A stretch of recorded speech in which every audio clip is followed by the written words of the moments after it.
Lead చేశారు.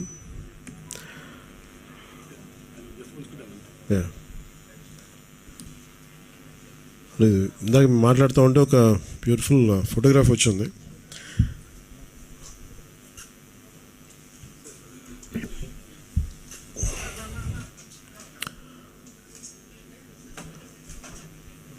ఇది international award తీసుకునేంత చాలా అంటే ఒక విపత్తు సమయంలో సహాయం ఎలా ఉందనేది క్యాప్చర్ చేయడానికి మీకు ఈ ఫోటోగ్రాఫ్ ఇది. డ్రోన్ ఒక 8 కేజీల ఫుడ్ ప్యాకెట్ని ఎట్లాగా అది వాళ్ళకి అందజేస్తుంది అనేది ఆల్మోస్ట్ మోకాళ్ళలో నడుము లోతు నీళ్ళల్లో ఆ డ్రోన్ ఎలా పనిచేస్తున్నాయి అనేది జస్ట్ చూపించడానికి ఇది. నేను చెప్పినట్టుగా మేము వచ్చి 100 రోజులు కూడా కాలేదు. చాలా ఛాలెంజెస్ మధ్యలో ఆర్థికమైన ఇబ్బందులు ఉండి ఇలాంటి పరిస్థితుల్లో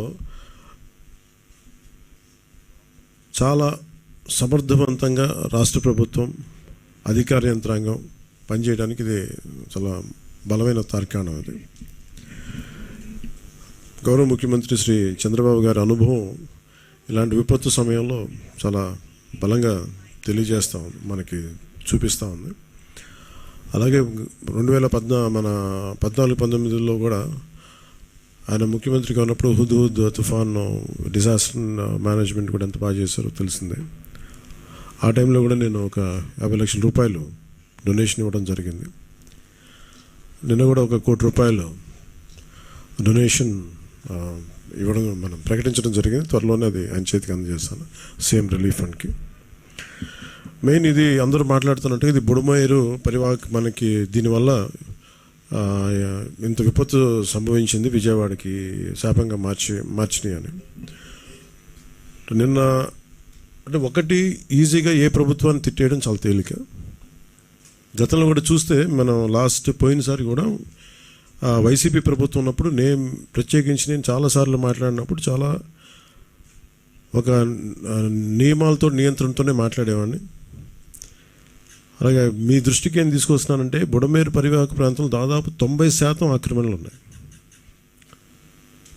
ఈ ఆక్రమణలే బుడమేరుకి మన విజయవాడకి శాపంగా మార్చేసినాయి. ఇవన్నీ ఇప్పటికీ కొన్ని ప్రాంతాల్లో ఆక్రమించిన ఇళ్ళు ప్రాంతాల్లో ఇల్లు నిర్మించారు.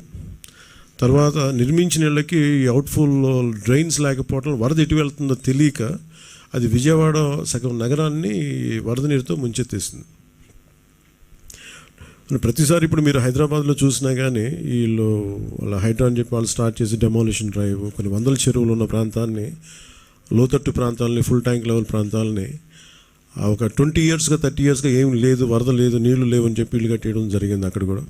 అలాగే ఏ మూల భారతదేశంలో ఏ రాష్ట్రంలో అయినా సరే, అలాగే ప్రత్యేక తెలంగాణ కావచ్చు, అలాగే మనకు సంబంధించి ఆంధ్రప్రదేశ్ కావచ్చు, ఇది ఈ నదీ పరివాహక ప్రాంతాలు ఇక్కడి నుంచి సహజ స్థితిలో అది ఆ వాగులు వంకల నుంచి వెళ్ళి సముద్రంకి వెళ్ళే దిశలో ఆ దారి మధ్యలో ఇల్లు కట్టేయడం, లేదంటే లేఅవుట్లు వేసేయడం, ఇవన్నీ వైలేషన్ ఒకళ్ళు చేయలేదు. కొన్ని దశాబ్దాలుగా కొంచెం ఇంక్రిమెంటల్గా చేసుకుంటూ వచ్చి అది చేసుకుంటూ వచ్చారు. ఇది కూడా మేము అడ్డగోలుగా కూర్చోబెట్టి ఇది వైసీపీ ప్రభుత్వం మాటలు కాకపోతే వాళ్ళు చేసి ఉండాల్సింది. ఎంతో కొంత ప్రయత్నం కూడా చేయకుండా ఇలాంటి పరిస్థితుల్లో ఇంత సమర్థవంతంగా ఆ వయసులో ఆయన బుల్డోజర్లు ఎక్కి అసలు చేరలేని ప్రదేశాల్లో, వెళ్ళలేని ప్రదేశాల్లో కూడా ఆయన బుల్డోజర్ ఎక్కి, ఆయన పోక్లైనర్లు ఎక్కి, ట్రాక్టర్లు ఎక్కి గౌరవ ముఖ్యమంత్రి గారు అది అప్రిషియేట్ చేయాల్సింది పోయి నేను విమర్శించడం ఇది సరైన పద్ధతి కాదు, మార్చుకోవాలి వైసీపీ నాయకులు. అలాగే వైసీపీ నాయకులకు కూడా నా విన్నపం, నా విజ్ఞాపన, మీరు విమర్శించడానికంటే కూడా ఇది మనందరి ఉమ్మడి సమస్య, ఇది మన రాష్ట్ర సమస్య ఇది. సో మీరు కూడా నడుము వంచి, మీరు కూడా బయటకు వచ్చి, మీరు కూడా సహాయక చర్యల్లో పాల్గొనాలని మనస్ఫూర్తిగా కోరుకుంటా ఉన్నాను.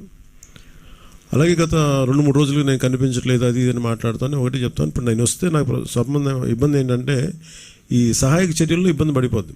ఒకసారి అందరిని మీద పడటం, దానివల్ల అధికార యంత్రాంగానికి కూడా ఒత్తిడి అవుద్ది. దానివల్ల నన్ను వాళ్ళు చెప్పడం వల్ల రాలేకపోయాను. అది నిన్న మీకు క్లియర్ కట్గా తెలియజేశాను.